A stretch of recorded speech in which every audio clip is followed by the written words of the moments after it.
Hello, in this video I'm gonna break down the differences in security and privacy between Windows and macOS.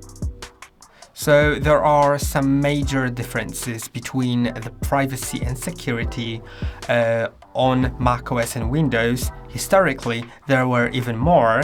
Now they are getting kind of similar. Windows is catching up and isn't as malware targeted, and also works better with malware, has better malware protection. But I'm gonna break down which system is better for security, which one should you choose if you're concerned about security, and is Windows still as bad as it was in the past? So let's first talk about the security itself. So macOS is built on Unix, which means stronger permission separation, and apps just don't have as much access to some core processes as on Windows. It also uses Gatekeeper to verify apps. So if you open a new app downloaded from a browser, not from App Store, then it always verifies it if it's safe to run. Then it also includes built-in malware scanner and SIP, which is System Integrity Protection, to prevent system corruption. And the last thing about system security on macOS is that it sandboxes apps way more aggressively than Windows. So if it finds some inconsistencies in apps, if it finds some possibilities of it being malwared, it sandboxes it, which means that the app can still run, but it doesn't have access to like all the resources until it gets fully verified during the process of you using the app. Now for Windows, which is right here, it historically and still is more targeted by malware due to higher market share. Since it has a way higher market share, there's way more malware, but also it's kind of Microsoft and Windows' fault, because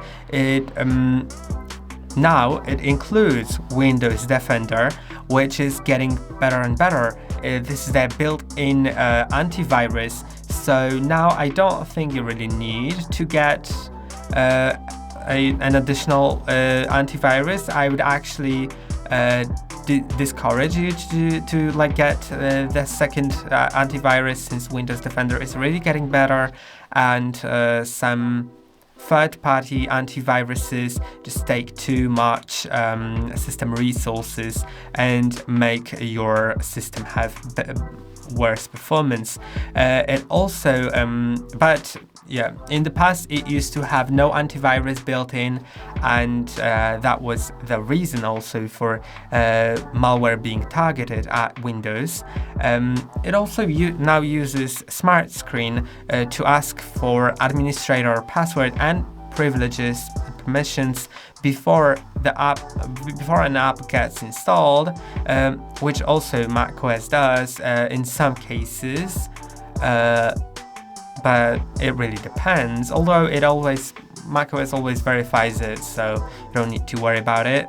Then it also, the Windows supports hardware isolation, like core isolation or secure boot, so it's not really that prone to malware destroying something on your computer now.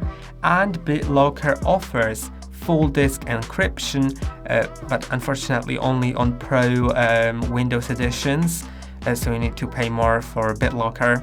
It's kind of lame of them to do that, but we all know they want you to pay more for the professional version. I'm also gonna mention the Home and Pro version differences in a moment in some other things, but like in summary about the system security, macOS has higher out-of-the-box system hardening though Windows has improved over the years, and I think it's getting better, although it still doesn't really sandbox apps as good as macOS does. And it's still targeted by malware, way more than macOS, because it still doesn't have as good security and has a higher market share. Then, speaking of the second unit, which is app privacy and permissions, for macOS, it always prompts you for access to mic, camera, location, files, etc. Whenever you install a new app, it will always ask you for those permissions. You can be sure about that, and there's no way around it. It just has all these security features that never allow it to use these devices before you allow them to be used. Then also it shows which apps have recently accessed sensitive data.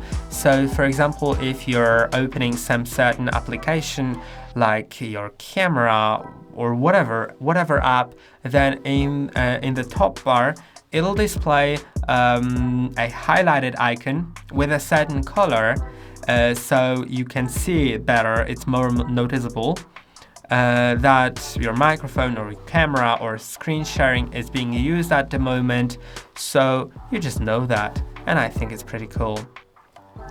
And the last thing for macOS in app privacy and permissions is that default apps are privacy respecting and don't collect user data, but I'm gonna talk about that in a moment in the third part of this video. And then speaking of Windows, Windows also prompts you for camera, mic, location, and file access, but not always as clearly and consistently. Especially for some things like screen sharing, it doesn't really ask you that, and I think it's pretty important. So, like, if you open a website, it can't collect your screen information. Sometimes it's very important. Or input monitoring.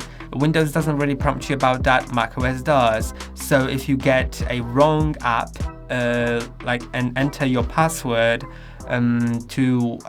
if you just get, for example, a browser with malware, then if you log into your bank, then it'll probably record your keystrokes on Windows. On macOS, it also will, but after you permit that, so it's pretty important. Then there's also way more onto that, but let's move on to another thing about Windows, which I'm also gonna talk more about in the next section of this video, which is that Microsoft collects more telemetry by default, though some telemetry can be disabled, although still macOS doesn't collect as much user data, almost none compared to Windows. And so, like, in summary, macOS offers better app-level privacy controls and a more transparent permission system. Now, speaking of telemetry and data collection, as I've mentioned, on macOS it collects some usage and crash data, but it is minimal and anonymized. And also, you can opt in or opt out in many cases. So Apple's business model is less reliant on user data and offers clear settings to opt out on these analytics, whereas in Windows 10 and 11 collect more telemetry by default, especially in the Home Edition. As I've mentioned, I will compare the Home and Pro, and yes, here in the telemetry and data collection section, the Home version of Windows collects way more user data by default because it's cheaper and they want just to earn money based on your data, your private data, and it's pretty normal these days, but I don't like it, so that's why I prefer macOS in the security thing. Then also Disabling all telemetry can be difficult without registry edits or some third-party apps, and Microsoft has improved transparency, but data collection is still more extensive than on macOS. So, in summary, macOS is generally more privacy-respecting out of the box. And now the last thing is software updates on macOS and Windows. So Windows does have frequent updates, but rollout can be uneven and occasionally disruptive, which means that you don't really always you can't really always trust Microsoft in rolling out an update promptly and quickly, so you can update your system quickly and some patches arrive quickly. Sometimes some security things are discovered after some security problems are discovered after a certain time after rolling out the system, and Microsoft doesn't fix them as quickly as macOS does, because on macOS patches arrive pretty promptly. Updates are centralized and generally reliable, and on Windows, third-party apps often use separate updaters with varying levels of security, whereas on macOS you often do that through App Store, because there's more apps available in the App Store and you probably install more of there's a higher chance of you installing an app through App Store on macOS than through Microsoft Store on Windows. And even if you install something from Microsoft Store on Windows, it still may have its own proprietary updater within the app. And if you install something through App Store, it always has to be updated through App Store. So macOS just has a more seamless and secure update experience that Windows is catching up on the Microsoft Store integration and on the updates of the system. And let me know in the comments down below whether you agree with me, maybe you don't. Tell me if you choose Windows or macOS, if you're interested in more videos of these kind. And that's all for today. Don't forget to like and subscribe. See you next time.